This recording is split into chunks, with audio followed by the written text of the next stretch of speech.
Hello everyone, welcome back to the XFL Fan Zone. Week 4 is in the books. Week 4 has gone real fast. We're already 40% through the way of this first inaugural season. So let's get into the recap. First game, my beloved Guardians against the Wildcats. We actually looked like a football team. We played well in all three phases of the game: offense, defense, and special teams.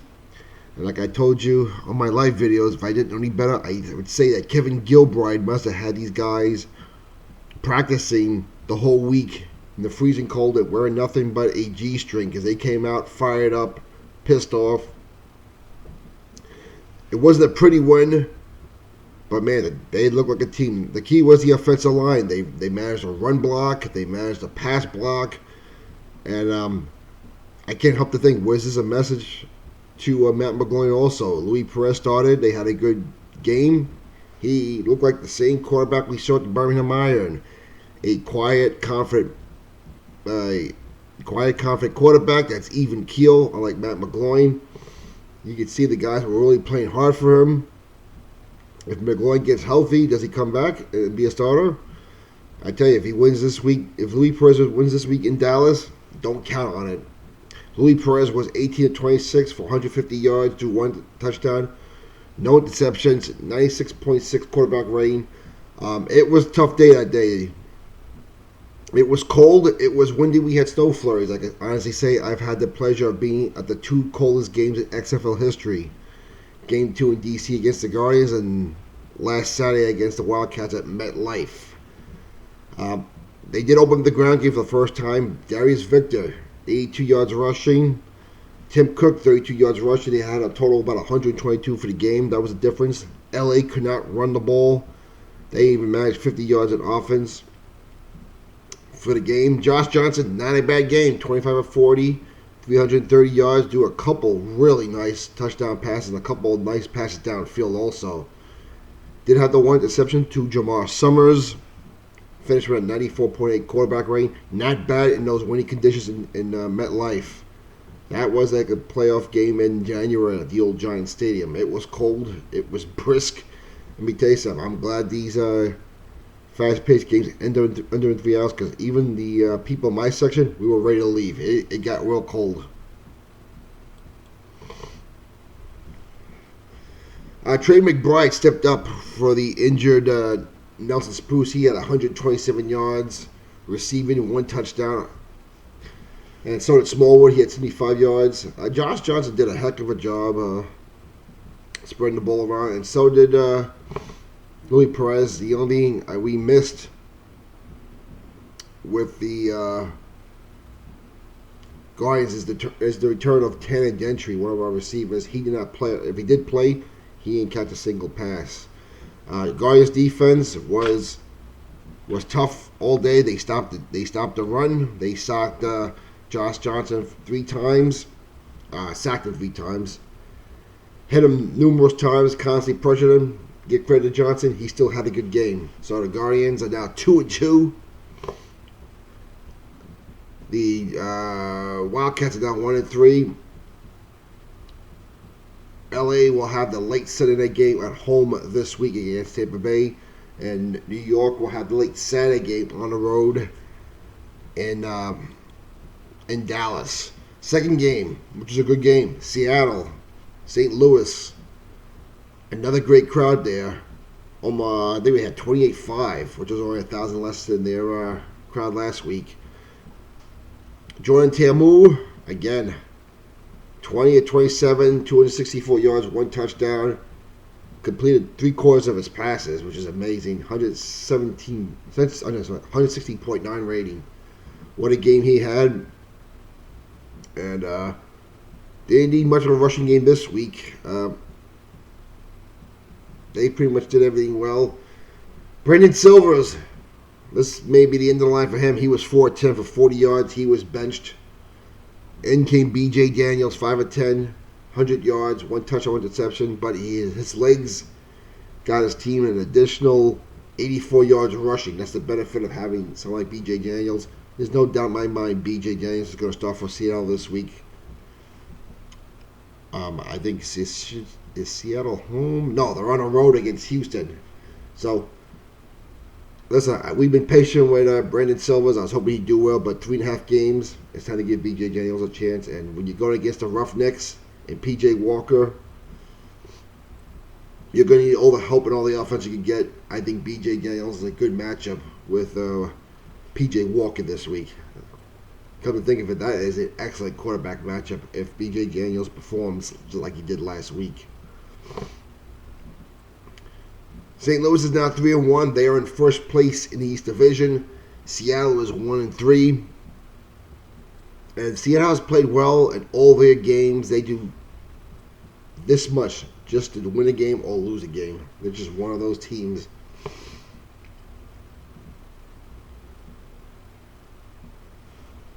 Game number 3. What was game number 3? Dallas. Oh, the Texas Throwdown. Dallas and Houston. And of course, the big story of this game is, will Landry Jones be okay? I hope when we saw him cry on the bench, it was tears of frustration and emotions, and it's not because he thought his season is done for the year, because the way he was acting on the bench, it looks like he may be done for the year. I hope not. Dallas needs him. This league needs him. I've enjoyed watching him. Despite that, he did have a tough outing yesterday. I told you, everyone knows, you make mistakes against the Houston Roughnecks, you will pay for it. Landry was 25 of 38 for 205 yards, 1 touchdown, but he had 3 bad interceptions. Now, this is a man that has missed all the training camp. And on the quarterback sneak on 4th and 1, re-injured that same knee. Hopefully he'll be all right. Phil Nelson did come in, did look good, but he threw interception at the goal line. Another Houston goal line. Houston is now 4-0. Dallas is 2-2, and ironically, Dallas is 0-2 at home and 2-0 on the road. Go figure that one out. And they'll be home this week, the Renegades against my beloved Guardians in a late Saturday game. The Roughnecks will kick it off at home against the Seattle Dragons. Philip Walker, another good game, 25 of 41, 239 yards, 2 touchdowns, 1 interception. The Dallas defense did a hell of a job on Cam Phillips this week. Only 1 catch for 9 yards. Nick Holley was the big leader in yards receptions with 97 yards. But Houston won this game because of their defense. 3 turnovers, a fumble, 6, which was returned for a touchdown. We said it over and over again. You make mistakes against this Houston Roughnecks team, they make you pay for it. And they always score points on it. And all their points were pretty much scored off the turnovers. Despite that, Dallas still had a chance to win this game. They were down a touchdown at the 2-yard line, and they kind of pulled off a Pete Carroll of the Seattle Seahawks and threw the ball. A ball that went off the receivers of the hands and landed into the Marquise Gates, who caught his second game-sealing interception in a row. Houston wins this game. Again, Houston's 4-0, but these last 3 games, you could have made a case. They could have easily lost these games, but the difference between Houston and everyone else, when you make a mistake, they make you pay for it, and they got Philip Walker. And the final game of the weekend, Tampa and D.C. Boy, this was no contest. Good job of the Vipers getting their first win. Taylor Cornelius, 24-31, 211 yards, 1 touchdown, 1 interception. Had a good game. I like his counterpart, Cardell Jones, 9 of 22, 72 yards, 1 interception, a 30.9 rating. And after those having those first 2 weeks at home, Cardell Jones probably cannot wait to get back to Audi Field this week.